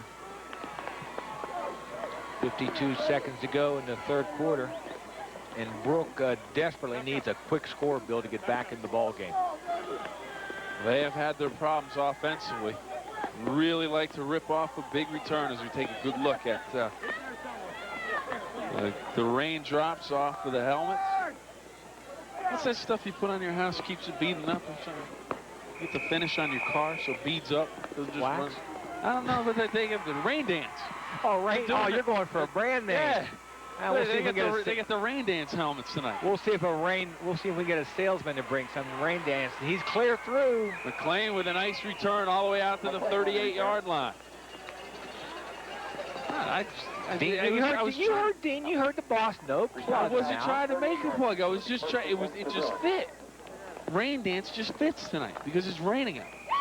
Now, sure, you can have a nice waxed helmet when it's not raining, but it was specifically wanted the rain. Rain dance helmet. Okay. All right. Let's see what the Bruins can do. You can get that at Crivers. Yeah, you could. Yeah, I'll tell you what. They put it in the sack for the sack. Yeah, there you go. Here we go. Boot action and pressure take coming it down through. in the backfield. Big number 68 coming through. I believe that's Myers. No, that's Josh Weber, the captain. And there it is, the $50 bag worth of rain dance going to the Salvation Army. No, I don't think the Salvation Army, I think they'll prefer this $50 worth of food. Food, yeah. We'll let you buy the rain dance. Oh, they've got buses and stuff they need to take care of. Okay. But no, we'll go for the food on the second. That's our second one of the night, Coach. Second down and 20. And that's the end of the third quarter, so a sack for the sack ends the third quarter. Bel Air on top, 18-0. We're going to take a timeout. Ohio Valley Hospital scoreboard, Bel Air 18, Brooke nothing. Well, Coach, a lot of rain out there. We're going to take a look at Keith Pumpkinhead Wilson trying to keep his camera dry. How's he do it? Well, here it is. Terry, the grip, gives him the tissue, and the thumbs up. There you go. You got the tissue, the thumbs up, and a pumpkin head. All in one. Right. Can't beat it. Can't beat it. Well, right now, the Brooke Bruins are facing 2nd and 20. Not a good situation for the Bruins. No, sir. And that rain continues to beat down.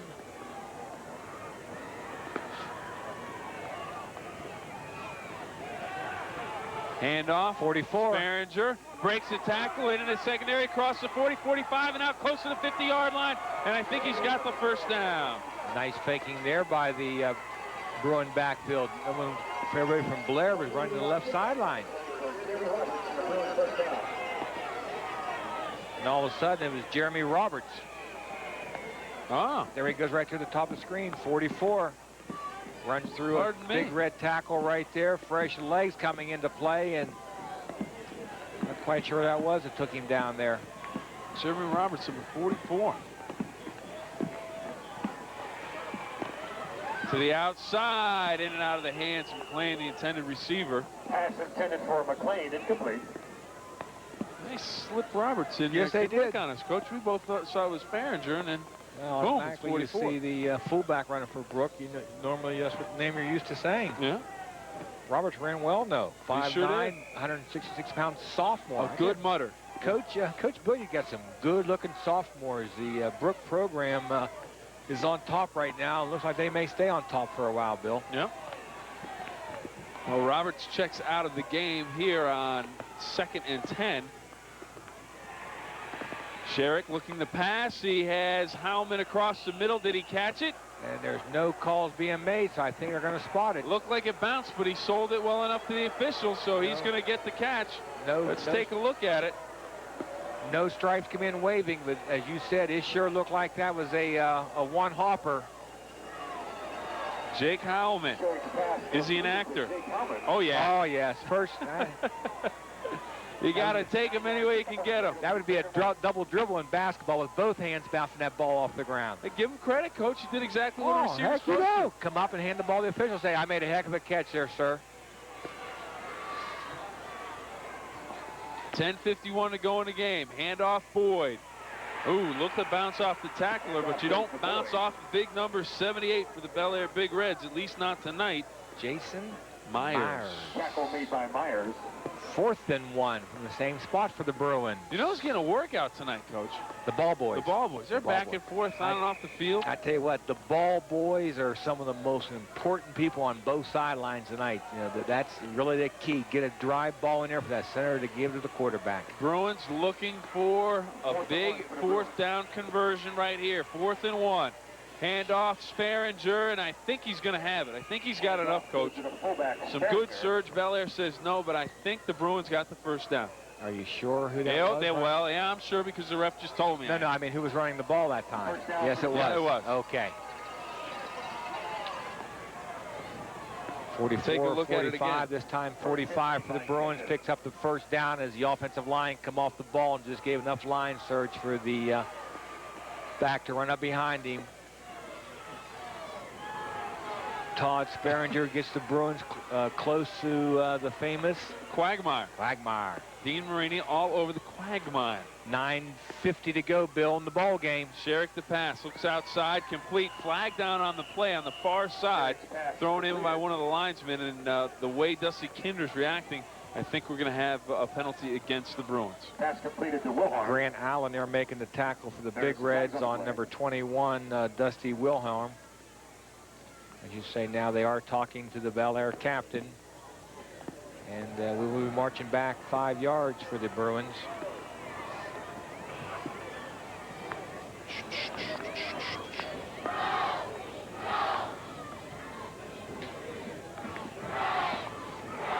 Tell you what, Coach, some hardy individuals out in the elements this evening. Especially on the visitors' sideline there, Bill. They've really... Are they getting wetter than the home side? Yes, they are.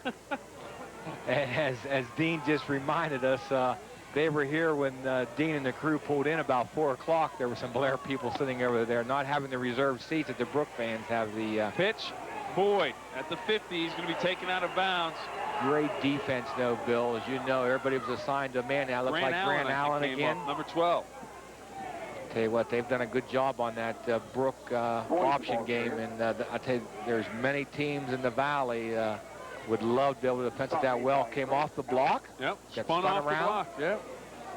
And he nice job. And then there's one of the big linemen there coming out there to help again. 2nd down and long for the Bruins. 8:55 to go in the ball game. Bruins trailing 18-0. Need to get one on the board here and get another quick one. Draw. Handoff, Roberts looking to get outside, and he'll be ridden out of bounds. Good play there by the Bel Air defense, and I think a flag came in late. Maybe a personal foul. Grant Allen. I'm sorry, Bill. Grant Allen and number 5, I think. Hutch McFeely. We've got a... Did we have a flag come in? Yes, we did. We saw the Penalty will be against Brooke staff helping the official out there call the face mask calls. Take a look coming right into your living room screen, folks. Roberts is a nice looking runner. Right there, not yet. Big Reds there it came. 15 yards for face mask. Is that shirt or face mask? That's a close one. It's a close one, but it was called. We've got replay, and it slowed way down. Referee gets one shot at it. Not quite sure he pulled it, but he did have his hand. They've got the entire Bruin bench yelling at you. That's a face mask. Well, big break for the Bruins as they get the 1st down. Sherrick the pass again. And he's sailing in and out of his hands. He had some running room if he could hang on. He may have gotten to the end zone on that one, but it falls incomplete. As you said, the 2 Bel Air defenders there fell down at the same time, and he was losing the ball. Bill, take a look at it here. Sherrick puts the ball on the money. Gets his shoulders turned upfield. Not a pretty-looking pass, but it does the job. Oh, right there. You got to hang on to that one. And as he goes to bring it into the old home body, it just falls out of his hands. 2nd down and 10, 8:23. He had running room, Coach. He had some room to go. 2nd down and 10 from the 29. Sherrick to throw again, looking for the back out of the backfield, and I believe that was Kinder. somebody got up there and got a big paw on it, knocked it down. It'll bring up 3rd down. Sherrick right now heading over to the sideline. He's working with a towel, trying to dry off. Take another look at it here, Coach, on the replay. Yes, much better on the camera. Kinder got Dusty it. Kinder up here. We can't make out the numbers, but thank goodness for the cameras. Great job by the camera crew again, Bill. Coach, you need cameras to be on television. They have to be here every week. Just want to let you know, just in case you... Well, I got to remember to look down at them. I'm used to... Thank goodness none of us will be here tonight. Here we go. Sherrick to pass again, and he'll dump it off in the flat McLean, and coming up quickly from the outside, I believe it was Mamie, 35, yes, to make the stop after a short gain. I looked at the TV screen that time, Bill, and I saw it was 35. All right. Coach, we're both just cold and cranky, I think, at this point. 4th and 9 for the Bruins. 7:52 to go, and they desperately right now, Bill, need a score and go for the onside kick. Much to their credit, there's been no die in the Bruins tonight. No quit. Never going to find a team with the Bruins quit. And keep battling. Need the 1st down here. 4th and 9 at the 28. Sherrick back to pass. Swings it out to Boyd, and it's incomplete. The Bruins have had a couple opportunities in the second half, Coach. Yes, they have well defense there by the Big Red defense. He's looking up the field him to throw to. He's trying to throw that swing pass out there to Boyd, and just threw a little bit too far. We go to the High Valley Hospital scoreboard. It's a Bel Air Big Reds 18, Brooke Bruins 0. We'll be right back, folks.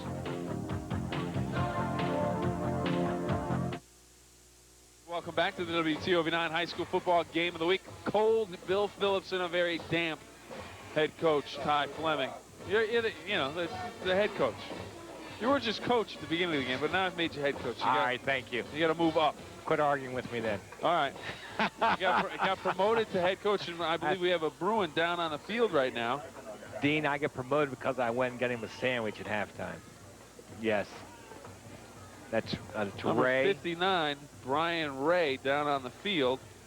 And the Bruin trainers and coaching staff out to attend to him.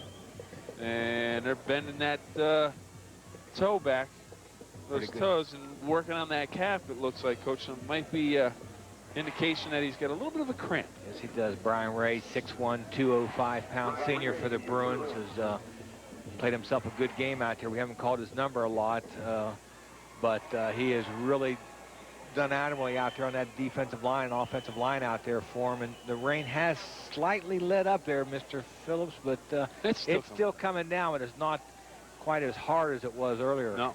Well, good hand, the Brooke supporters. Brian Ray coming off some of the cowbells from over on the Bel Air side, letting him know that everybody appreciates his efforts this evening.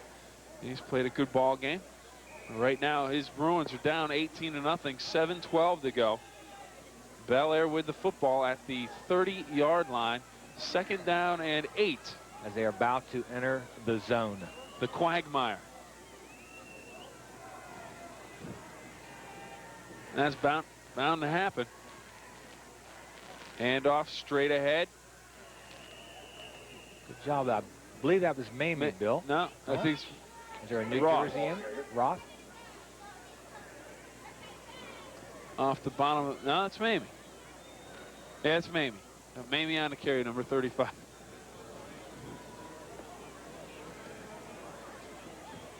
I'm testing my eyes. Okay, good. 3rd down and 2 for Bel Air, and yeah, anyone can look at the television monitor and figure out who it is. I never did till you just told me a little while ago to start doing that. It really well, no, helps. you were thanking the cameras for being here. We need the cameras to make the pictures to look at the monitor. Exactly. Dean says it's radio if you don't have cameras and monitors. So handoff straight ahead. That's a 1st down for the Bel Air Big Reds. A big 1st down across the 45. Offensive right side there really cleared up a path for Mamie to shoot through, and needed 2 yards and picked up 7. Don't think we're going to see Jose putting the ball in the air, Bill, this last 6 minutes of the ball game. Let's see if the Bel Air offensive line can just keep pounding away there at the Brooke defense and move the change right down the field. He had slid out past the 45. They spot him back at about the 44. Officially at the 43-yard line. Handoff. Roth spun down at the original line of scrimmage. No gain. John Anderson. 2nd and 10. John Anderson, fine linebacker for the Brooke Bruins. 6'2", 225. He moves real well, Bill, for a big young man.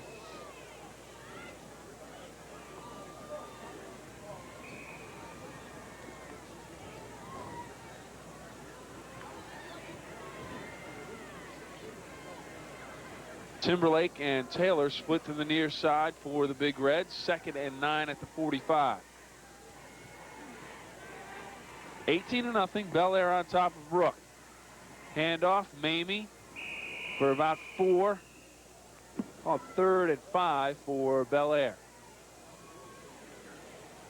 Bill, looks like the Bel Air on their way to a victory tonight really is going to solidify their position as a playoff participant in the state of Ohio with 2 weeks to go. This game picking up the points off of Brooke will really propel them into a position that they'll be solid going into next week's home encounter with a tough Ironton team traveling to Bel Air to play them.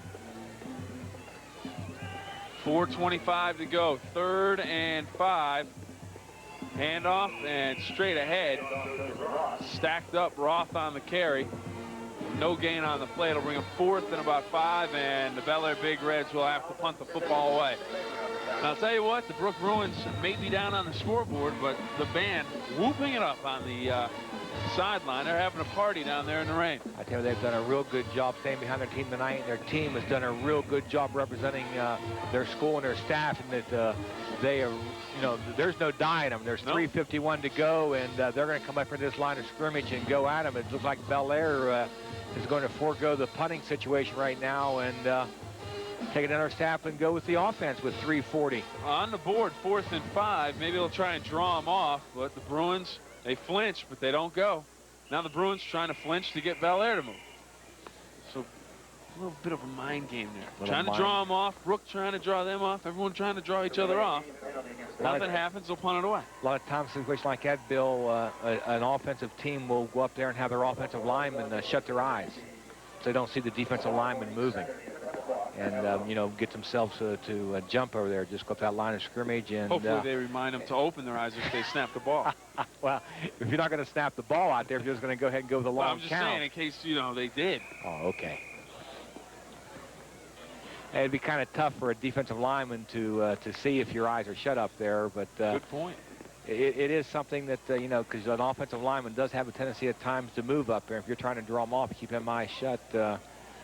Just tell your kids you may get a good pop some night, when you shut your eyes. Ball down at the 21-yard line. That's where the Bruins will take over. 3:22 to go in the ball game. They trail 18-0. Right now, let's take a look at what's coming up next week on WTOV9. Game of the week, a couple of them. John Marshall, Wheeling Park, 11:45, immediately following Sports Friday. That's a Friday night matchup. On Saturday, another good game, Valley and Payton City, Saturday at 11:30. After News 9 tonight, game of the week number 2. Two teams that are off to outstanding seasons. Of course, Valley back-to-back. Undefeated? Coming into this weekend. Oh, Sherrick loses the ball, still loose on the ground. Bel Air after it. It looks like the Bel Air Big Reds have it inside the 5-yard line. Picked up by the Big Reds. Don't have a number 60 on my roster, Coach. That might have been one of our changes at halftime, Bill. Take a look at it again here. Watch Sherrick, as he brings the ball back right there, it just goes.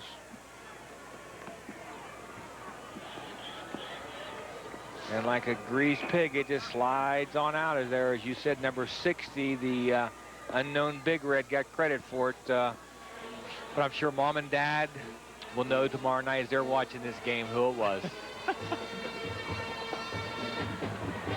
2:38 to go for the Big Reds. Hand off, Mamie, stacked up at the line of scrimmage. Good surge, though, picks up a couple. A greased pig. I haven't chased too many of those. Don't ever try. Second down and goal from inside the 2. Whose job is it to grease the pig anyways? The farmer. Oh, okay. Well, they have that like carnivals and stuff. Yes. Like, the kids, The little kids, little kids try to chase it around. Yeah, that would be a good job for you, That'd be Bill. a good sports challenge, man. Yes, it would.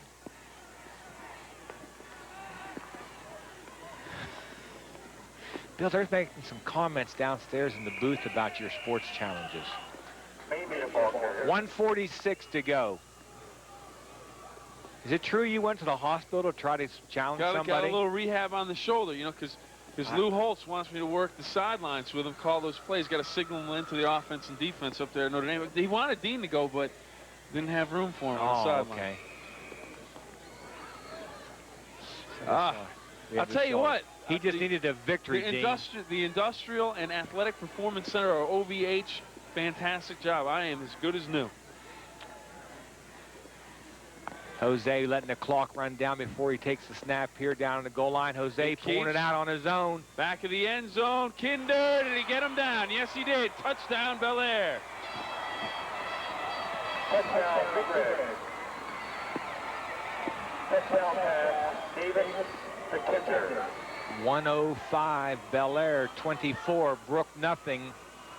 We'll take a look at it here. Nice fake inside by Jose. The Brooke defense was waiting on the run, and Jose just throws it up in the air.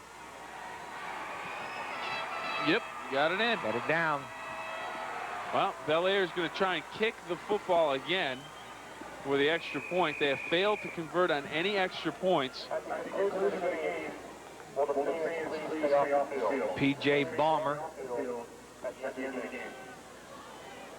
Snap good, spot down, kick up, and it is right through. So the first extra point of the game for the Bellaire Big Reds gives them a 25-0 lead on the Ohio Valley Hospital scoreboard with 1:05 to go in the game.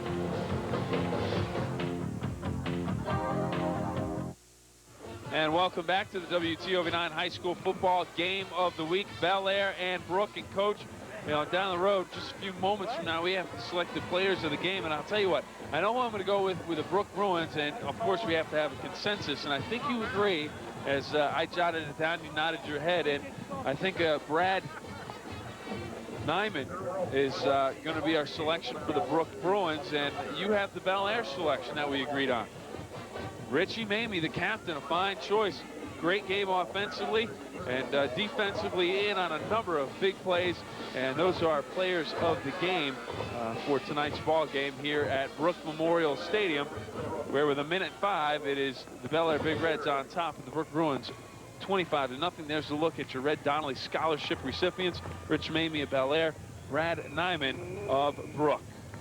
And Coach, believe it or not, scholarship funds have almost reached $60,000 in total that we've given out due to the games of the week.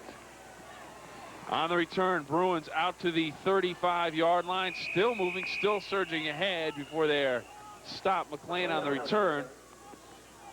It'll be 1st and 10 from the 35 with 57 seconds to go for the Brooke Bruins. How many sacks we had tonight for the Kroger Company, Bill? 2 for 2. 2? So if my math still hasn't failed me, that's $100. $100. That's a good deal. Oh, yes. Salvation Army will appreciate the Kroger donation. Okay, that Kroger Company just does a tremendous job for the youth of the High Valley. I've done a sports challenge with the Kroger people.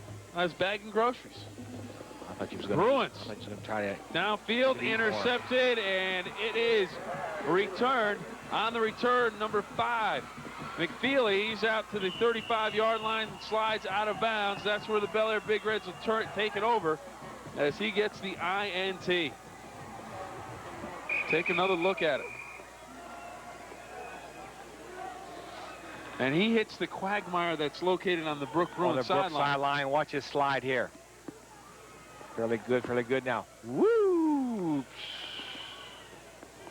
Tell you what, took out a player on the sideline, I'll tell you. Hit that 10 pin right there on the side. We got a call being made against Bel Air. Watching the replay, Bill, I didn't see what the call was. There's McFeely right there. Hutch McFeely's speedy delivery. Brooke Bruins, as I said, no quitting the cheerleaders either, as they do the, I don't know what you'd call it, cartwheel, double cartwheel, Dean's telling me. Dean's really getting a lot of airtime tonight, isn't he? 27 seconds. He's just, I mean, he's really upset with you, Bill. He's just full of information this evening. Well, he's upset with you because you are going to Notre Dame. And that, you know, Dean, he bleeds green down there. That's it. It's a lot of people this year bleeding red, black, and white. And red, black, and white are the Bel Air Big Reds. And tonight they move along with another win. They stay unbeaten as they head to the Bears Den here at Brooke High School. And they come up with a shutout win over the Brooke Bruins, 25-0. Fine performance by the Bel Air Big Reds, coach. And I'll tell you what, the Brooke Bruins, as usual, come out, play a good, solid game, and no quitting that team. No quitting that team. It's just the explosiveness of the Bel Air offense, Bill, is just awesome this year. You know, that's a horse that Coach Magistro hopefully is going to ride in the playoffs and continue down the path in the high side playoffs. And I'm sure the Brooke Bruins are going to bounce back next week against Woodrow Wilson and get themselves prepared for the West Virginia playoffs. So we're looking at two teams tonight, and two fine head coaches that are good friends out there that enjoy ourselves when we have our coaches meetings. And it's just great to see two class gentlemen out there conducting teams like this. I'll tell you what, handshake and a smile from both men back and forth. I'm sure wishing luck to each other down through the postseason. And the Bel Air Big Reds and Brooke Bruins about ready to head off the field. And we're being told that, I don't know why they'd want to do this, but Coach, is one of those cameras we were talking about. Oh, and, yes. We're getting ready for, let's announce the players of the game again, and then we'll go through the sacks of the sack as well. Players of the game tonight. Let's take a look at them. It's Rich Mamie and Brad Nyman of Brooke. Mamie of Bel Air, Nyman of Brooke, both played good, solid football games. Sack for sack, Kroger Food and Drug Company. They will donate $50 worth of groceries to the Salvation Army. And 2 sacks tonight, so that's $100. And, Coach, some final thoughts on this ball game and these two teams down the road. And these two teams down the road, you know, I'm just so impressed with the Bellaire Ball Club. This is the 4th time I've had the opportunity this year to see them. And they just keep playing better and better every game. You know, you don't want to put the pressure on these kids, but in the history of Bel Air High School football, they've never had an undefeated season. They got 8 down. They got 2 to go. We had them last year in the 10th year game last year against Martins Ferry where they stubbed their toes and didn't make it. Yep. Next week, they got Ironton coming in, a Division 4 powerhouse, Division 3 powerhouse in the state of Ohio, year in, year out. It's going to be a big matchup next week at Nelson Field. Then they got Martins Ferry, of course, that last game. We got Brooke coming in here next week with Woodrow Wilson, and I believe they finished up their last game of the year against Youngstown Cheney. So they got 2 good games to prepare themselves for Virginia playoffs. And we're going to see both those teams on our playoff schedule down the road, Bill, and I think both teams are going to be successful. Well, one of the things about the Bruins, a young team that should have a lot of success in the postseason this year and throughout the rest of the regular season. Young. Next year, they're going to be real, real dangerous. Yes, so 2 fine programs, 2 teams you're going to hear from down the road. But right now, we have to say goodnight. I'm Bill Phillips for the coach, Ty Fleming, and the rest of the gang. Good night, and welcome to the Quagmire.